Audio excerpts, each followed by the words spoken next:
I told you before that I had a perfume advent calendar last year, and I love those advent calendars because I get to know perfumes that I didn't even know about, or even new perfume houses to me, which is so exciting.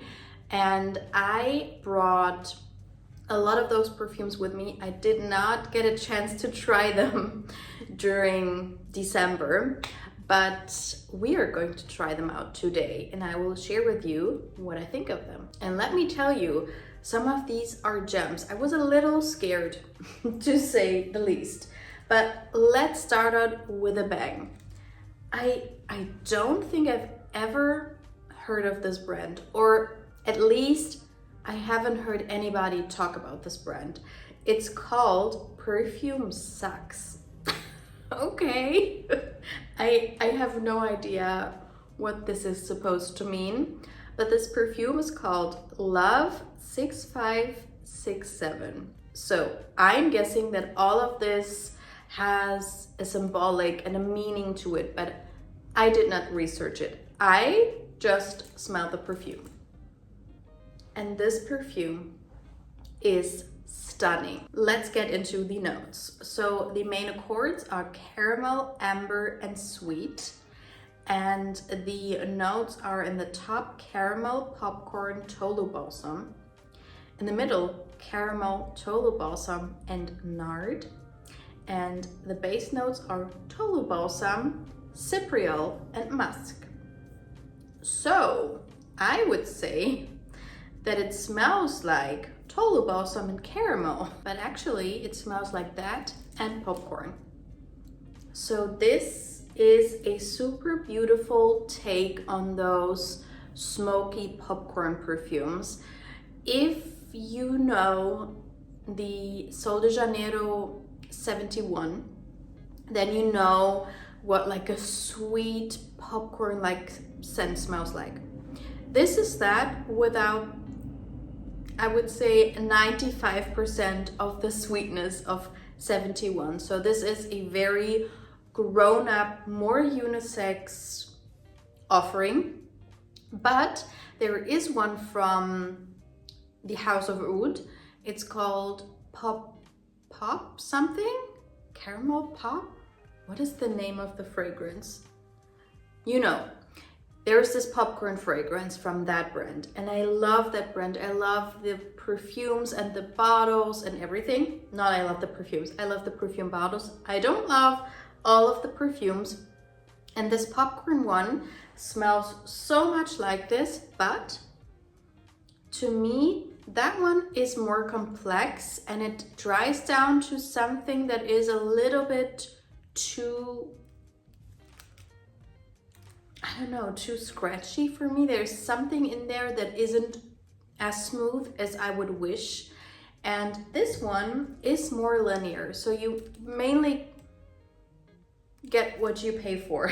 You get the caramel, you get this woodiness, and it's not too green. It has more something like a resinous thing going on. It is a little bit sticky, but because of those more foresty notes, it's not too sticky. It has something natural, and then of course caramel gives it some sweetness, but it's not too sweet actually. So it does smell like caramel popcorn that is a little bit smoky, a little bit green, and a little bit aromatic. It's hard to describe. Definitely unisex. I don't know if I would wear it myself. I think so, but it's not going to be like a super easy signature scent. It's a very specific scent, but I smelled it and I liked it the first second I smelled it. It was like, wow, if this is going to stay like that, this is a good one. So if you are into those, or maybe you tried the House of Oud one and there was something in there that wasn't your thing, maybe try this one out. The second one is from a brand called Juice, I think, J-U-S, Parfum. And I heard a little bit about this perfume house, but not too much. This one is called Andaluiza. This one I'm torn about. So let's talk about the notes first. Main accords are woody, amber, and lactonic. What? Okay. Wow. Oh my God. Okay, I did not look at the notes before. Top notes are pomegranate, mandarin, middle notes labdanum, and base notes amberwood, milk, tonka bean, and musk. Oh my God. What? Okay, I have to look what people are saying. Extremely complex, smells like walking into both an antique store and incense store at the same time. Spicy, fruity, but delicious. Synthetic pomegranate, smells like Christmas tree. The main verdict is that this is spicy and fruity, and I would say it is. So I would not say that this is milky in the slightest. I don't get any milk. No, I don't get any milk. I don't get any tonka bean. I would say I mainly get something green and woody and something fruity with a hint of spiciness to it. So I agree, it's spicy and fruity, and it smells like Christmas because it's a little bit like you're in your living room and there's this natural Christmas tree standing in front of you. Then maybe you're doing like dried fruits on the tree, or you're doing like apple cider or one of those fruity Christmassy drinks, and there's spices in there as well, and that is what it smells like. It's beautiful. It's very complex. It's not without the notes. I could not tell you what this smells like, but because of those green woody notes, where I don't even know what note that would be, it's like a classic gentleman's shower gel scent as well. And then you have the fruitiness going on. So this is, as I said, I'm torn about it because I feel like it's good, but would I wear it? I'm not too sure because it pulls into this shower gel direction, but in the best way. But on my husband, I would love to have something like that because he does have shower gels like that. And to have this fruity aspect makes it a little bit more invigorating and uplifting and different. The next one, it says it's from New York, but this name sounds so German. This is called Ulrich Lang or Ulrich Lang. It's so funny because a lot of people from the US still have German names, but it's so funny because the name is so German and not even like a modern German name. It's a very old style. But this one is called Lethe, and it has the main accords of woody, musky, and amber, with notes of lavender and bergamot in the top, cashmere wood, cedar, and water lily in the middle. Okay. And the base notes are musk, tonka bean, vanilla, and amber. I'm really confused about this perfume. Reminds me of on Fragrantica a lot of times. It's like, am I smelling the right thing? I'm not too sure. But anyway, this one to me smells basically like all of the base. First of all, musky. It's a musky perfume with ambery touches, a little bit of vanilla. So it's cozy, it's sweet, it's airy, it has something powdery to it. Most of all, it smells like white musk to me with sweetness. So this one reminds me a lot of Skin by Clean, actually. It's very similar to me and goes into the same direction to a lot of those skin-like scents.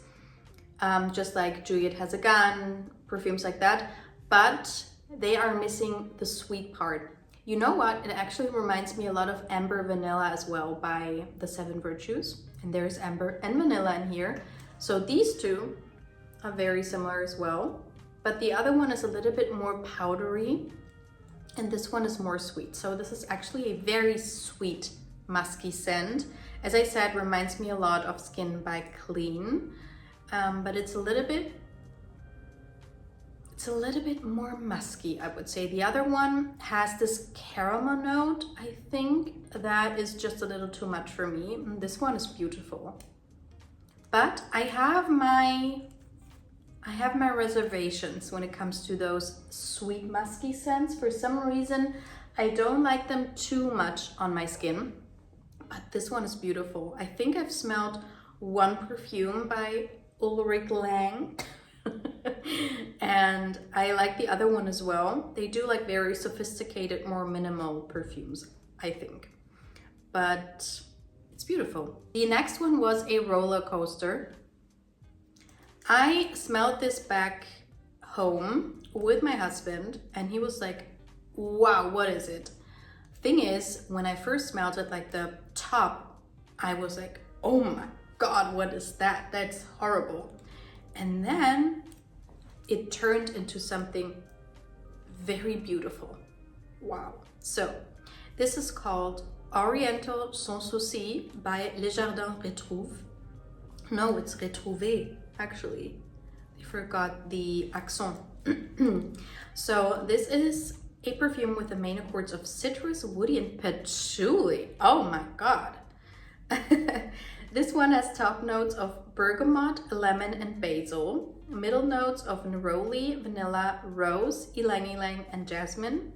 And base notes of patchouli, tonka bean, vanilla, oak moss, and ambergris. This does not sound like a perfume I'm like, yes, this is going to be something I love. But I actually am very drawn to it. So on Fragrantica, people say it smells like Marussia, which is so funny because this was one of my mom's signature scents. So maybe that is why I love it so much. Not too sure. Some people say it smells like Jungle by Kenzo. From what I smelled, I would say the first thing I smelled was like very retro, classic perfume that was also from that time, was opened maybe in the 80s or 90s, and you smell it now. So a little bit off smelling. I was like, oh no. But for some reason, like 1 to 2 minutes later, it's a completely different perfume. Still has this retro character to it, but in the best, most cozy way possible. This smells familiar but unique at the same time. This is so hard for me to describe because it's a lot of things. It's sweet. You get a lot of vanilla. You have 2 vanillas in there. You get a lot of vanilla, a lot of tonka bean. But then there is this spicy, aromatic character to it, maybe from the basil and the patchouli. I don't know. And there is something fresh, almost like a barber shop smell coming through. And it's a little spicy, a little powdery. So this, I'm not too sure about because would I wear it? I don't know. Maybe. Someone says it smells like vanilla diorama if you turn down the vanilla and you turned up the spices. And actually, yes, it reminds me of vanilla diorama. But that one was a little bit too cold and dry to me. And this one is a lot more creamy and sweet to me. And the last one is Cashflower by Fugazi.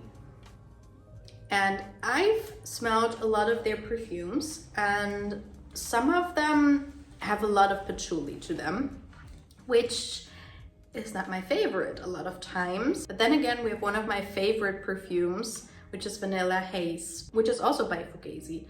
So Cashflower has main accords of rose, musky, and fresh spicy, with top notes of rose petals, rose, middle notes of pepper and cashmere wood, and base notes of musk, sandalwood, and amber. I would say it smells exactly like that. People say it smells a lot like Rose's Musk by Montal or Siren and Sailors by Juicebox, Delina. Thing is, people always say something smells like Delina when you have like a fresh rose. And yes, it is in the same family as Delina, but Delina is very fruity and sour as well.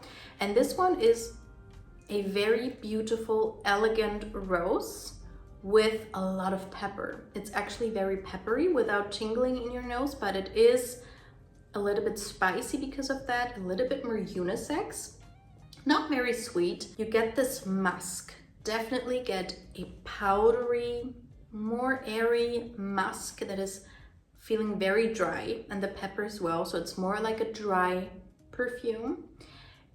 I like it a lot, but right now I'm more into my rose milky scents that are a little bit more rosy, like pink smelling. And this one is, for me, like a very dark red rose. It's sexy, it's elegant, it's adult-like, and serious. It's a very serious perfume. So these were the perfumes I wanted to share with you guys. Let me know if you've tried any of those perfumes. Do you know all of these perfume brands? What do you think of perfume sucks? I hope you have a wonderful day. See you in my next video. Bye.